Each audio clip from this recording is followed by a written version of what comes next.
Welcome to the Executive Lounge with me, Inshira Addo, and this is the Business Leadership Show that brings you nuggets of insights from men and women who are scaling the daunting hurdles of growing and managing businesses across different sectors of our economy, both here at home and around the continent and the world. Today we're joined by a woman who has been in the PR, corporate communications and branding space for over 25 years. Robyn de Villers is the chairman and CEO of Burson Mastella Africa, a network of indigenous in-country companies or firms who do PR and corporate communications in South Africa. And we're going to be learning a lot from her. Welcome to the Executive Lounge. Thank Robyn. you. Thank you very much. Thank you for having me.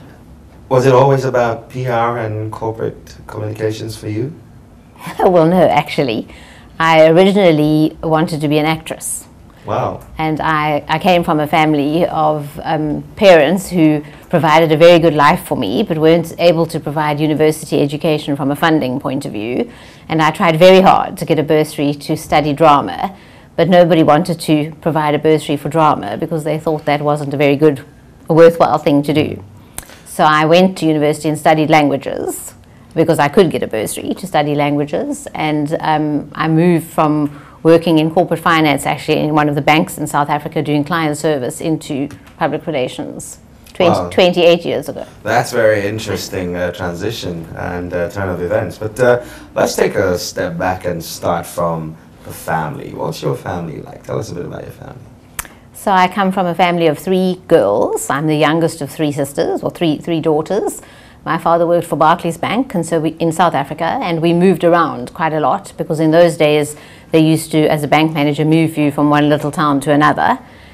So I went to a number of different schools, which I hated at the time. I hated moving, but I think it was good for me because it taught me how to make friends and how to move into new situations.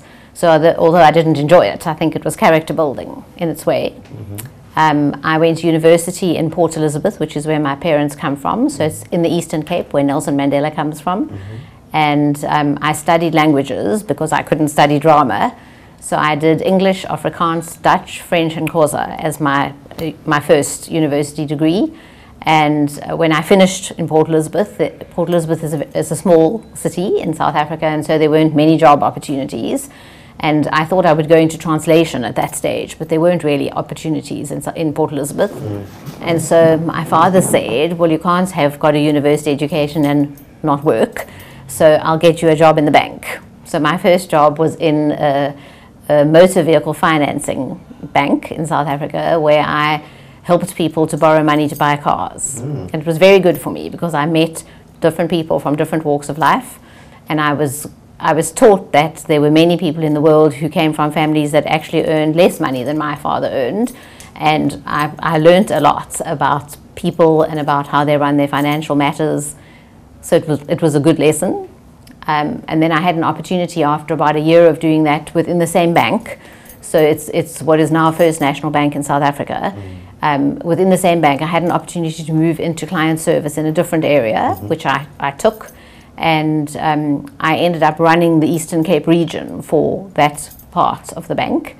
And I did it for about 6 or 7 years. And then I moved to Johannesburg. I was offered a position in Johannesburg in one of the new banks in heading up communications.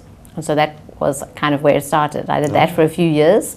And then I left and I had my first baby, who's now 27 years old. And I started my own business at that stage. Fantastic stuff. You know, it's very interesting. When you look at the fact that as a child you had to up and move with your dad every time he had to go to a new posting, and then you compare that to having to move to another bank when you started working, do you find that the first experience sort of prepared you to be able to move into a whole new place and also prepared you to meet people and be able to appreciate them from different walks of life? I think so, because I think naturally I'm a relatively shy person, but I learned from moving from one school to another that to make friends you can't be shy. You have to talk to people and be friendly, and you have to, if you go to a new school, you have to invite somebody to come to your house so that you'll be invited back to go to their house, and it's a process. So I think I learned how to network as a child from moving to different places. And that's always been good for me in business. If I look at the public relations business that I've established over the last 25 years, it's all been about networking and creating partnerships. And I think my childhood taught me that. That's great. Well, it's always a good thing when something you did and learn as a child helps you as you get along in life. So for you, it started after you had your first child and then you started your own business. What was that spark or inspiration that said, you know what, Robyn, get out there and start a business? So I'm going to be perfectly honest and say that originally it was just that I wanted to be able to stay at home and look after my baby, but I wanted to keep busy at the same time. So initially I went to a few friends who owned advertising agencies or public relations agencies, and I said, I want to work from home for a while I look after Jason, and I'll write for you. Because remember, my degree was in languages, so I consider myself to be quite a strong writer. So I spoke to a few friends. So again, it was networking. I spoke to a few friends. I said, I can write well, so if you have overflow writing that you need. So I wrote for about 6 months. I worked from home on my own, and I wrote press releases and website copy and brochure copy and annual reports. And then after 6 months, one of the agencies asked me to organize a press conference. And I said, no, I don't want to do that. I don't have any staff, and I'm working from home. And then they persuaded me that I should do it, and it kind of gave me the idea that I could grow it into something more than just me writing at home. And that was when I employed my first staff member. Now, you've gone from employing one staff member to, over the last 25 years, develop and grow a network of indigenous in-country in South Africa, a network of PR firms. That's correct. When did that vision of growing a network or even starting one, how did all of that evolve? So when my business in South Africa was 3 years old, we had a fantastic opportunity. We pitched to win a new piece of business, and it was for MultiChoice. So it was actually the launch of MultiChoice as a separate entity from Mnet, so you all know what MultiChoice is. And we launched MultiChoice as a business, and then they launched DSTV, and we had the opportunity to launch DSTV in South Africa. Then they wanted to launch it in 5 or 6 markets in Africa, and they asked us if we could find local agencies to work with us to do that launch. So we launched DSTV in Zimbabwe, in Ghana, in Nigeria, in Egypt, and in Kenya, after we had done it in South Africa. And part of the process for me as their client, as their consultant, was to help them to find agencies. So I actually had a fantastic opportunity that was presented to be my client. I gave a brief to 3 different agencies in all 5 countries. So I met 15 PR agencies. I gave them a brief and they had to come and pitch to me. So I went to each country and I looked at their presentations, and then I chose on behalf of the client the one that I thought was the right partner. And many of those are still my partners today. So it was a very long time ago, and it was an opportunity, as I said, that a client piece of work gave to me. And we found these people, we worked well together with them, and then after that project I went back to them and said, if I have another client who needs something in Ghana, can I come back to you?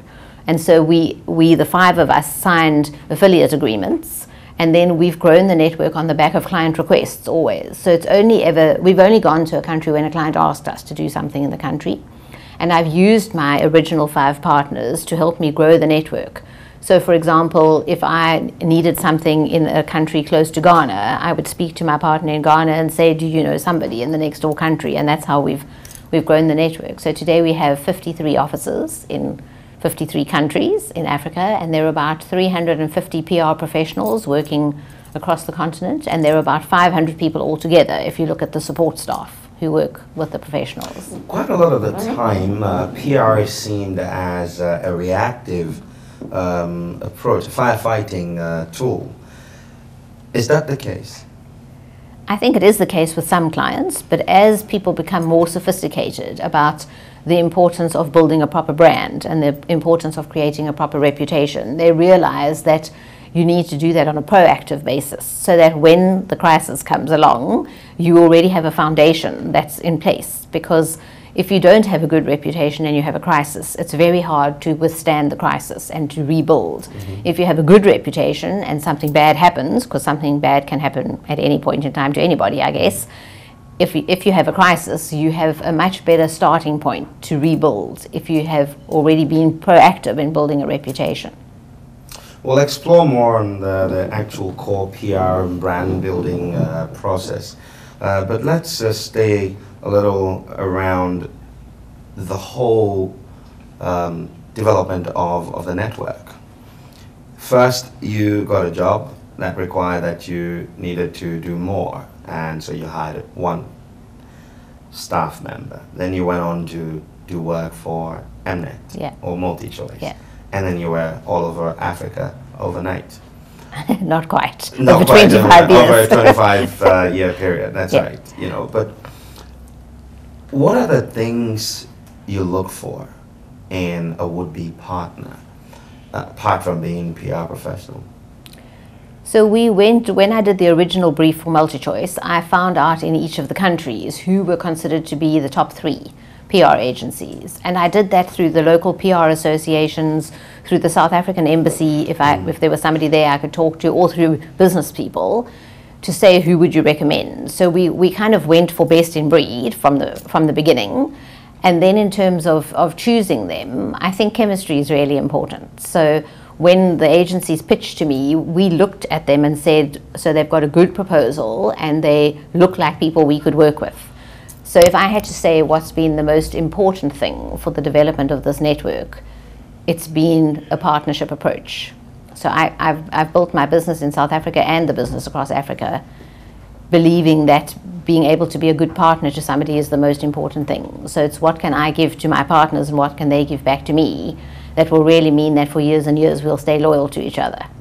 But in partnerships, it's never 50-50. There are times where you have to give more or give less. Yeah. Does that matter to you, and how have you been able to manage that disparity and grow the network? So you're quite right. There will always be times when it's more one-sided than the other. But I think if you're in it for the long run, then you know that on another day it will go the other way. So I think sometimes our partner agencies, our local agencies, for example, are expecting to get business from us. As being part of a global network, we have client business, we can refer to them. And we don't determine when the clients ask for work in a different country. So there can be a country where for a whole year we might not have any business to refer to them. And they could potentially lose faith in the partnership. But we've made sure that we've added other dimensions. So we also provide training for their staff. We give them opportunities to come to South Africa and to provide training to them. So we've worked out how to make sure that we keep the value proposition right over a period of time. Okay. Well, and I think the fact that we've had partners for some of them more than 15 years probably means that we have got it right. That takes a lot of long-term desire and anticipation, I guess. Fantastic. Yeah. This is the Executive Lounge, and my guest is Robyn de Villiers, Chairman and CEO of Burson Marsteller. Burson Marsteller. And we'll be back after this break, and when we come back, we're going to get into talking some brands. I love brands. Stay tuned.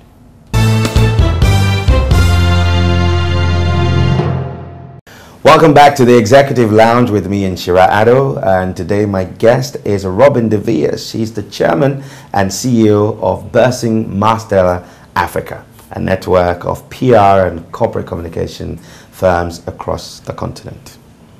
She's told us how she started her business some 27 years ago, and then a client request led her to growing from her one business to having 15 affiliates in a short space of time.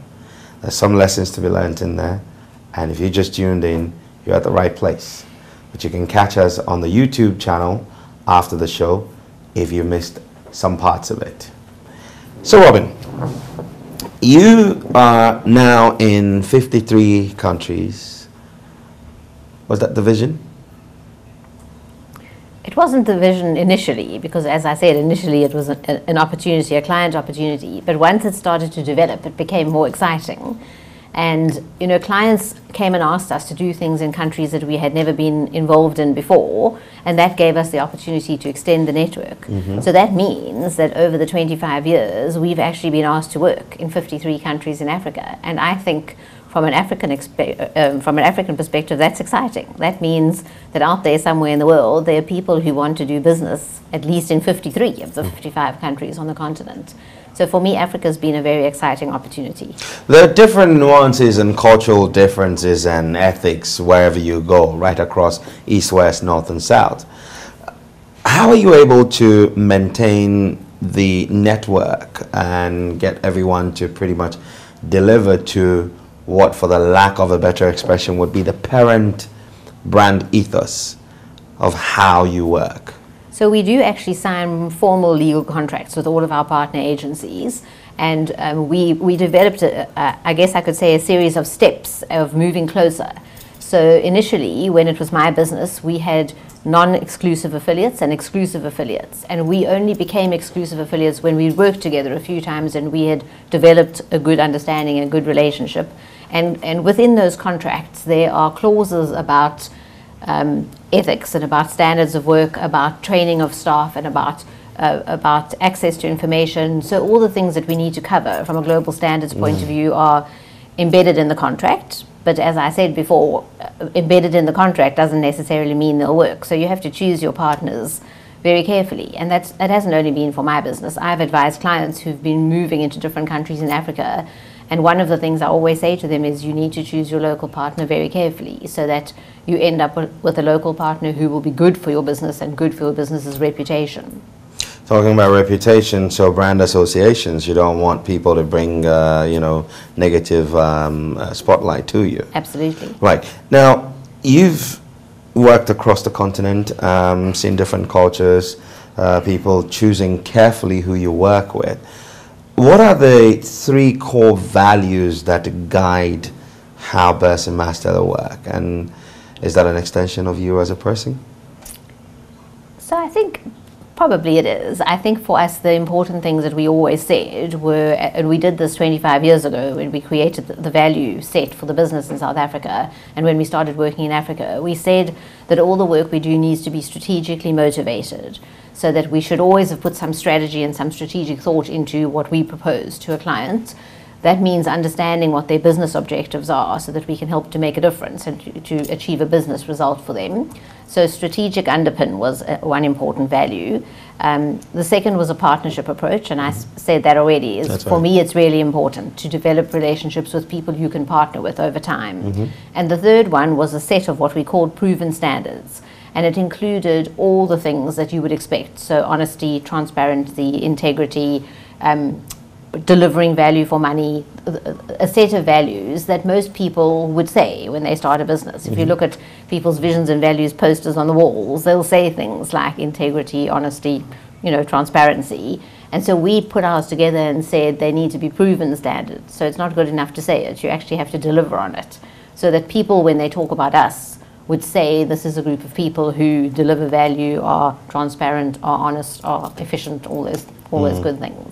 In managing what's called, I think in brand speak, the brand touch points, let's look at that in the context of not a business brand, but let's talk nation brand, for example. Nations have a certain tag, for the lack of an example would be, say, the UK. So the English are very timely. That's the perception.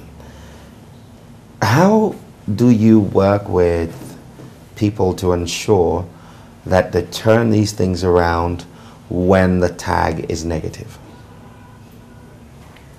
You mean when something's happened to the organization and things have turned into a negative? I think one of the most important things is to listen to your stakeholders. So for me, you know, there's a saying that we were given 2 ears and 1 mouth and we should use them in that proportion. I think that's one of the problems in the world today, is that we talk too much and we don't listen enough. So for me, if you're in a negative position, the most important thing to do is to identify who your key stakeholders are and then to really listen to them. And that requires a willingness to listen to the negatives and to respond to the negatives, and it's sometimes a difficult thing to do, but I think it's the most effective thing to do, is to allow the stakeholders out there to tell you what the negatives are. So, and not, I shouldn't have said out there, because actually a very important group of stakeholders is your internal audience, your own employees, is to listen to people, to understand exactly what the negatives are, so that you can see what the gap is between what the perception is and what you believe the reality to be, because it's closing that gap that allows you to turn a negative into a positive. Over 25 years, you've seen brands come and go. What kills brands? What's killing African brands? I think not delivering on the promises, because part of a brand is creating a promise. And the quickest way to kill your brand is to create the promise and then not to deliver on it. And that's an internal thing. In as much as it is what you do for your audiences, it's also very importantly delivering on your brand promise internally. Because you can only deliver your brand promise to your external stakeholders if your staff have bought into it and if they're willing to be your ambassadors. And more in big companies today, I think that the staff are not taken as seriously as they should be as a very important audience. And without them, you can't deliver your business strategy because you won't achieve the results, but you also will damage your reputation. So for me, internal communications is the place to start. And you mentioned nation branding. So for me, that's a really important thing. I was privileged enough to work on the first ever Brand South Africa campaign. So the brief came directly from the presidency, and we put together a consortium of all different communication service providers. And we worked on a campaign that was South Africa Alive with Possibility. And we had initially a 2-year contract. And the client was a government institution called the International Marketing Council.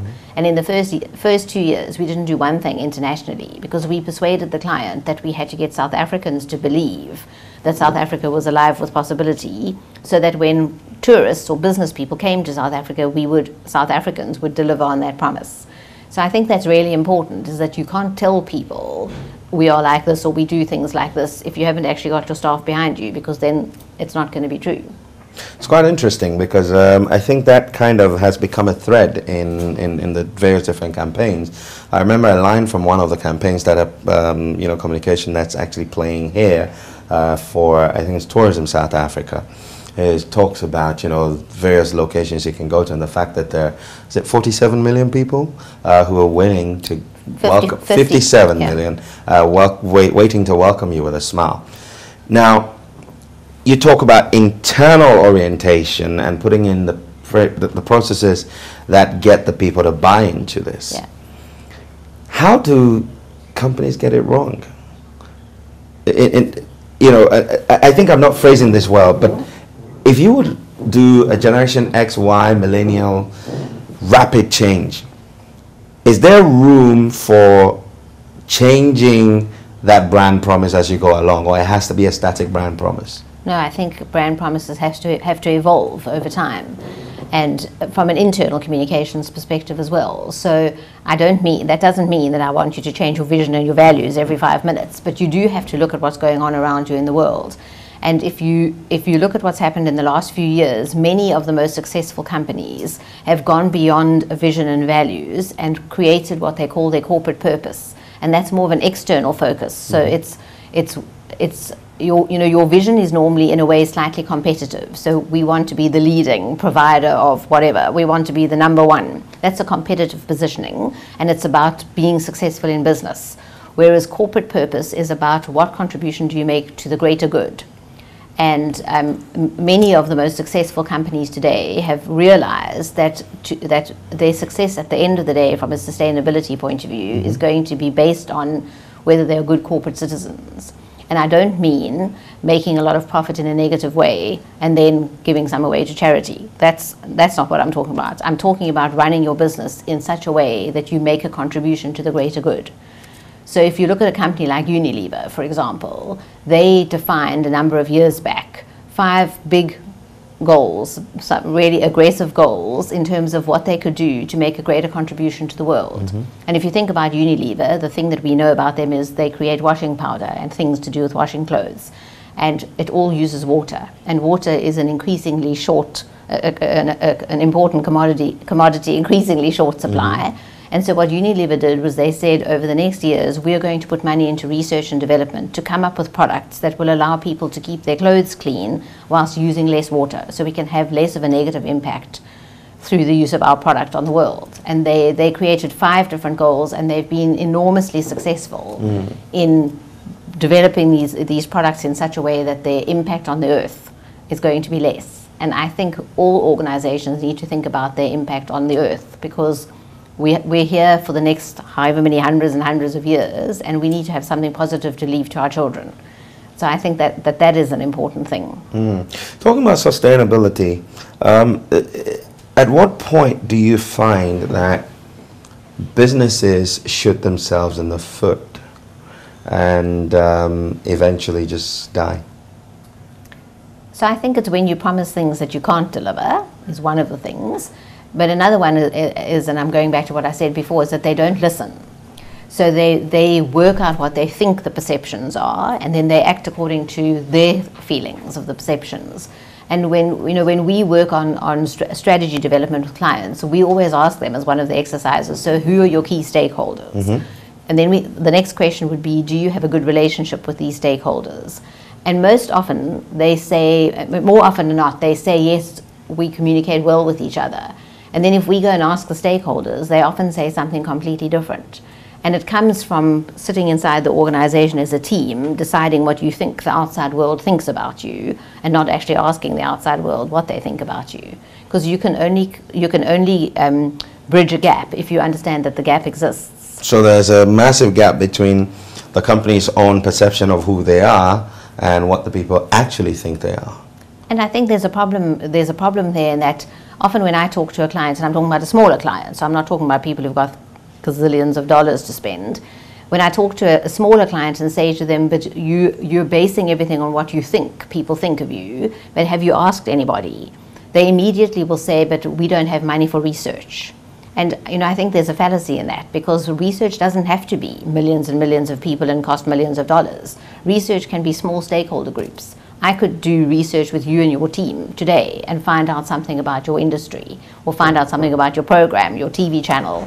I could do that, and it wouldn't be an enormous research study that costs a lot of money, but it would give us some information that we don't have if we don't ask those questions.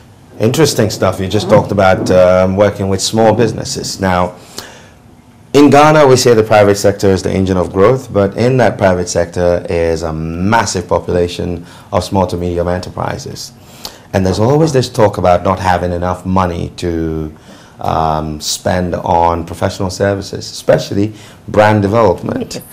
Help me understand why it's so important for small businesses, branding, PR, and communications. So I understand the dilemma there, because as a small business myself initially, I didn't have money to spend on the branding process either.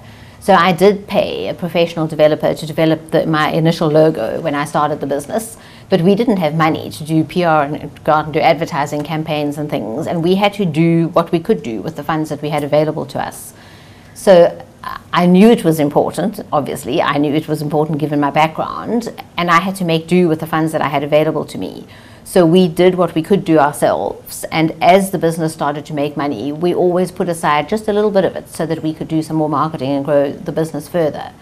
So, I think that companies feel that big companies can afford to do these things and small companies can't. Mm-hmm. And what you have to remember is that you create the reputation of your business from the day you launch it. And if you don't manage it, then it's managed by the perceptions out there that are formed without you playing a part in their formulation. So, they say you get the reputation you deserve, and if you don't manage it yourself, other people manage it for you, and then what you get might not be what you wanted.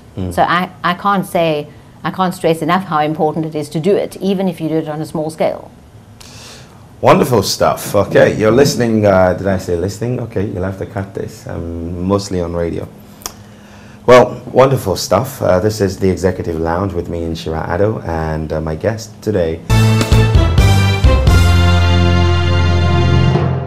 Welcome back to the Executive Lounge with me, Inshira Addo, and today we're hanging with my guest, Chairman and CEO of Bersin Mastella Africa. It's a network of PR and communications firms across Africa, in fact, in 53 countries. And she is in the person of Robyn de Villers. So Robyn, we were talking about SMEs just before we went for that break. Be that as it is quite the perception that buying professional services like PR and branding, there's a school of thought that it is pretty much at the cornerstone of any growing business in the 21st century. So how do we approach this dilemma? and still manage to do it and not break the bank? So one of the things that we've done over the last 25 years is to establish a training academy. And we started the training academy to train our own staff in South Africa. Then when we created the partnerships with the first 5 partners in Africa, we thought one value we could add to them would be to offer them training for their staff. So we started doing that. And in conversation with clients, we would talk to clients and say, I'm going to Ghana to do training with the staff in Ghana, and they would ask what training, and then they would say, we need that training too. So we actually turned the training academy, which was internal, into a commercial part of our business. And we have done a lot of training where we've helped people to skill up and gear up their own people to be able to do the work that we do. So I think that's one of the ways in which smaller companies could be able to get the benefit of doing it themselves by at least paying maybe for somebody to go on a training initiative of some sort to get the skills, and then they can do it themselves. We've also designed different ways in which we can work with clients. So we have something that's called a Retainer Plus, and basically it means that a client of ours can pay enough money to cover 1 hour of consulting services a month. And then we give them advice during that 1 hour on what they can do themselves so that their own teams can do it. And the plus is for if there's something they can't manage themselves, they can give it to us as a brief, and we'll give them a quote to do it. And you know, we've had clients who've been on our books for many, many years, and they might even have been bigger businesses, but any business can go through a rough time. So we've had clients who've been with us paying thousands of rands in the South African context as a retainer, and then the next year when business has been bad, making it down to tiny, tiny figures, but we've still kept the partnership with the client going. So that allows us to stay in with the client even when they're going through bad times.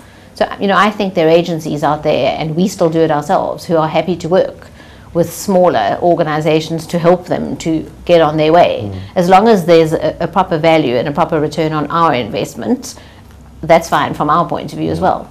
Do you find that businesses are well aligned in terms of the experience that they give to the various purposes that they themselves have ascribed to their business? I think some of them are. Some of them are defining a corporate purpose that they're not living, actually, and that's going to get them into trouble, because when there's a gap between what you say and what you do, that's a dangerous place to be. But more and more, I think organizations are realizing, especially in a continent like Africa, that in Africa you have, in many instances, you need a license to operate, and that license to operate will come from government. So there are certain things that you need to do to be able to get a license to operate from government. But I also think that people who come to do business in Africa, and African businesses themselves, I think we all have to recognize the fact that when you're in emerging markets like we are, and it doesn't matter whether it's Ghana, South Africa, Nigeria, wherever, there's more, I think, of a requirement for a government and private sector partnership, because governments are not going to get everything right on their own. So they can do better, and if they do better, we'll do better as the private sector if we partner together more. So I actually think in fully developed Western markets, you can just say, but I pay taxes and I expect the government to deliver that. But in African markets, most of them, the government doesn't deliver everything you expect. And so if you're not willing to partner, then you won't have a great working environment. So I think we have to do it together. Absolutely. Now, the speed of the web and social media, a lot of things happen, and one of the most recent ones was an airline brand that got a lot of flack for an incident that went viral. And the CEO quickly sent out a tweet.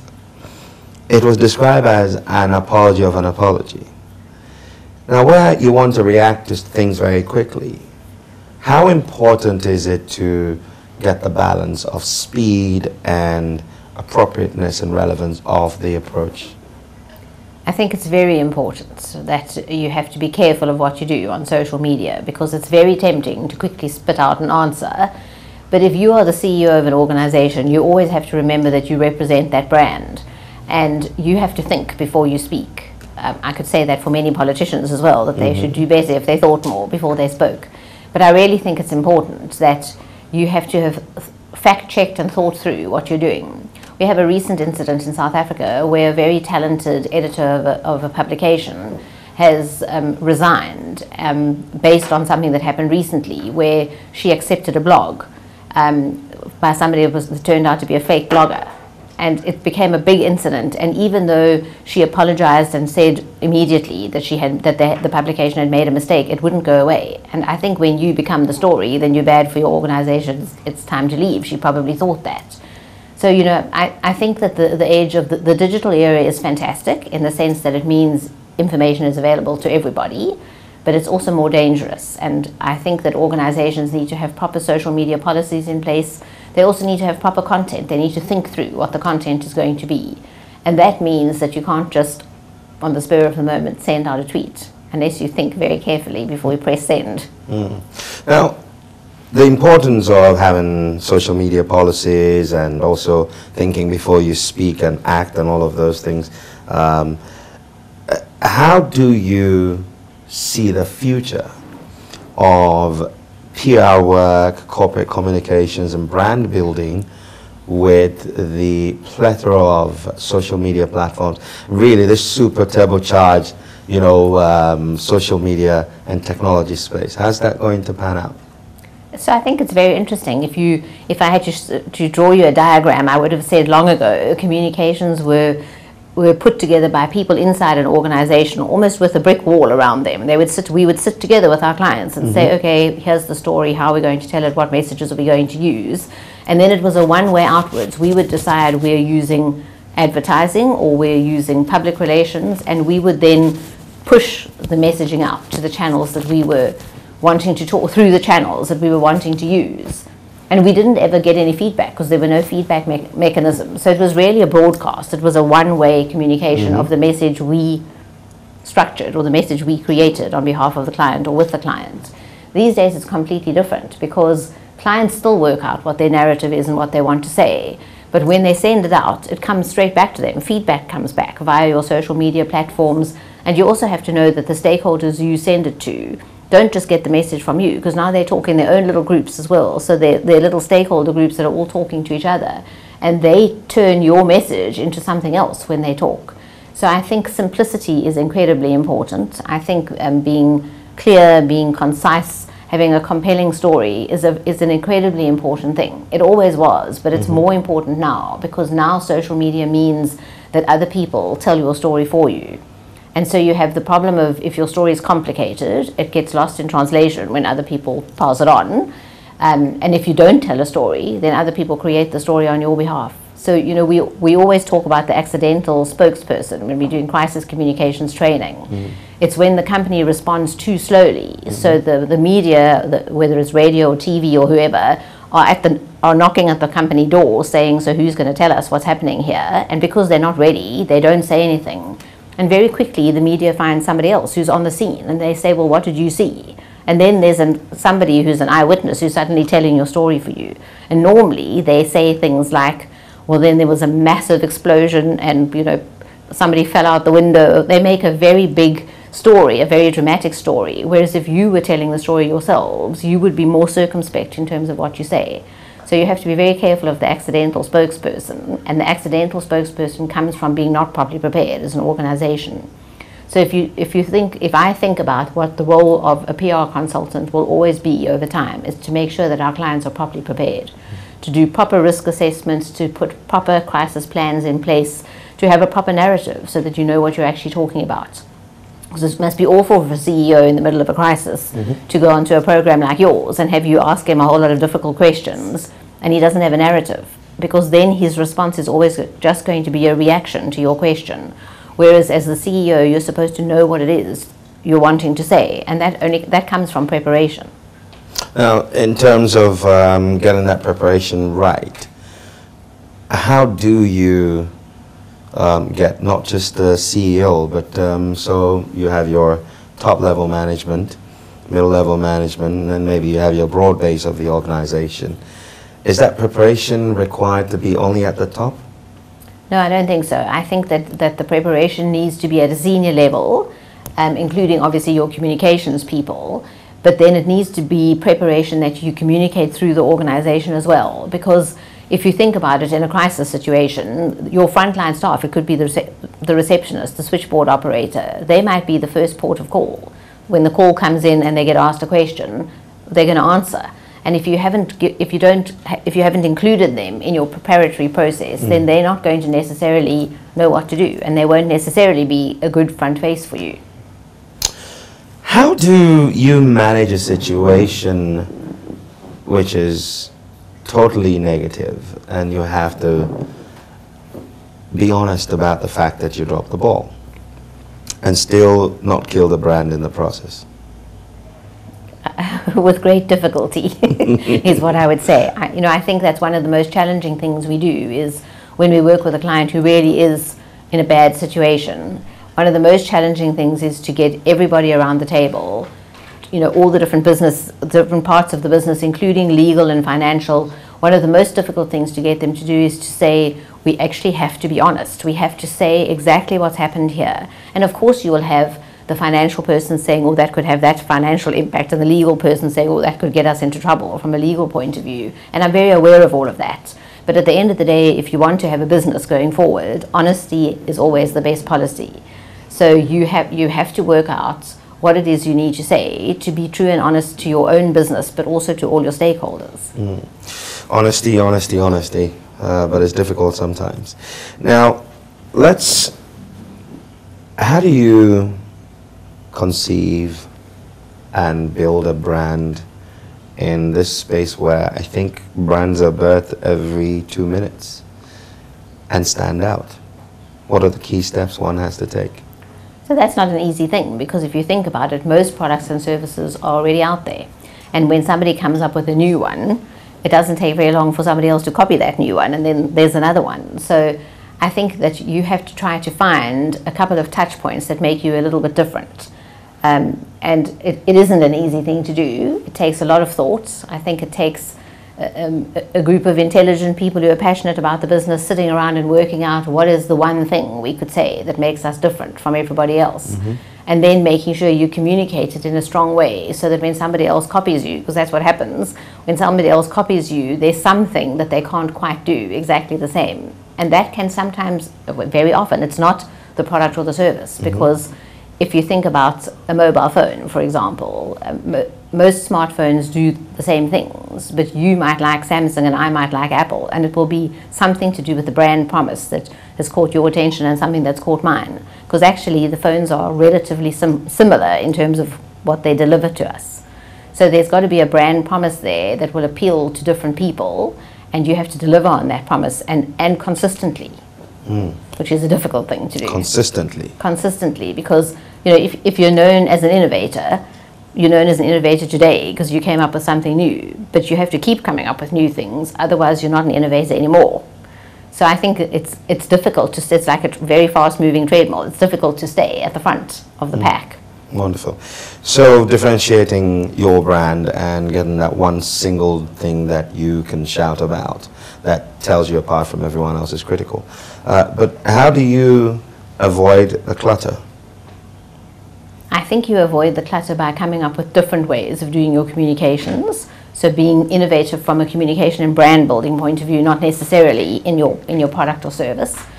But also, I think that one of the things that's becoming more and more important is that there's research that shows that millennials, who are in Africa especially the biggest portion of the population, we have a very young population, and the youth in Africa are growing at a fast rate. So we will have the youngest population in the world for a very long time. Whilst in European countries the population is getting older, ours is getting younger. And I think keeping up to date with how the youth make their buying decisions is a really important thing. So we've heard all about baby boomers and Generation X and Generation Y, and now we're all looking at millennials and how we work with millennials. And there's a very interesting thing there. Millennials are a generation of people who will make their decisions on a different basis. And it will be their buying decisions, but even their working decisions, where they want to work.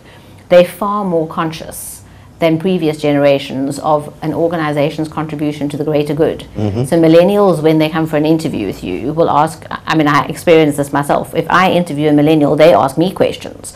Long ago, I just used to ask the questions, and the interviewee answered my questions. And I would always say, is there anything you'd like to ask me? And most times they were nervous and they said no. Millennials come in with a set of questions that they're going to ask me, and there'll be questions about how we run the business, whether we pay attention to career path planning, whether we provide training. There'll be things like that. What do we do that's a social contribution? And I think that's interesting because you can differentiate yourself in different ways these days. So if millennials buy products from companies they believe are good corporate citizens, treat their workforce well, make a contribution to the greater good. So if those things are becoming important in the buying decision, then you need to make sure that you're playing in the right space on those things as well. So it's in a way broadening the ways in which you can differentiate your organization, because it doesn't just have to be product differentiation. As we wind up, I'm very interested in the millennial conversation, and a lot of this has been possible because of some great work done across the globe in terms of research. You talked earlier about how small businesses tend to think, okay, well, I can't afford research. Would you say at this point that if any business needed to go to the next level, research in addition to the branding would be critical? I do think so. I absolutely believe that gathering some evidence on which you base your next set of decisions is really important. And I also believe that it doesn't have to cost millions of dollars. So last year, as Burson Marsteller Africa, we did our own research study, and we did it in 17 countries through our partner agencies on the ground. We did what's called a trends canvas. So we worked with a company based in the UK and with one of our senior people in the UK, and we put together a trends canvas that came up with 6 or 7 youth trends for Africa. And it was done based on focus groups. So we created the canvas. It's literally like a big canvas. We created the canvas, and we got our 17 officers to get a group of millennials together, and they spent an afternoon doing exercises based on which we got information from them, and then we collated the 17 into one, so that we came up with 6 youth trends for Africa. And it was very interesting. It was things about how they choose their employment opportunity, how they would look at their employment opportunities. There's something called bringing their A game to the party. So we gave them all names. So young people in Africa are tired of the narrative of Africa is the breadbasket of the world. It's the breadbasket of the world. Young people in Africa don't like that narrative because they want to be part of a successful continent. And although they appreciate the fact that there are lots of problems, they're looking at the solutions and the positives rather than the negatives, which I thought was very interesting. When I worked on Brand South Africa many years ago, we did an enormous amount of research internally in South Africa, and we found a group of older people in South Africa who were negative about the country. And we figured out that no matter how much money we spent on trying to change their minds, we weren't going to get that right. So we saw them as a group of people who we couldn't afford to focus on, and we hoped that over time they would be influenced by the positive things we did, and they were, because 2 years later we did the research again, and that group of people of purely negatives had got much smaller. So I think clearly defining your most important core audience is important, and then you spend your money on them, and there's always going to be a spin-off. That's right.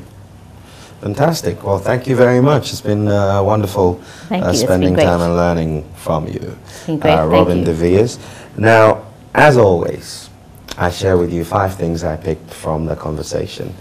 And if you're ever thinking about starting a business, no matter how small you're starting, it's important that you're able to collect some evidence on where you want to be and what's around you, so that you take the right step and put your best foot forward.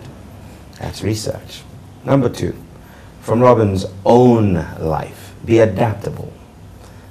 She had to move from place to place growing up, and that's put her in great stead to be able to foster the growth of a network across 53 different countries in Africa. Now, number 3 is that whenever the situation gets tough, it's important that you start talking to your stakeholders. You shouldn't only think about what you believe of yourself, but always check with people around you, and that's the only way you're going to be able to maintain your brand. And by maintaining your brand, it means you will learn what you need to change, what you need to augment, and what you need to do more of. Number 4, also, don't stop because you think you can't do it. If a client asks you to do something, see it as an opportunity. You can go from starting a little homemaker business, and next thing you know, you're across 53 countries. And number 5, talk to people. She may be shy, but she likes talking to people. People will always open new frontiers to you if you talk to them. This has been the Executive Lounge with me and Shira Adam, and we'll be back again with some more. Thank you. Thank you very much. And I thank you to my team, the crew, and to the producer, Kukwa Apia, and to the folk at Villa Monticello for providing the set. We'll be back soon. Go forward, make rain. Shalom.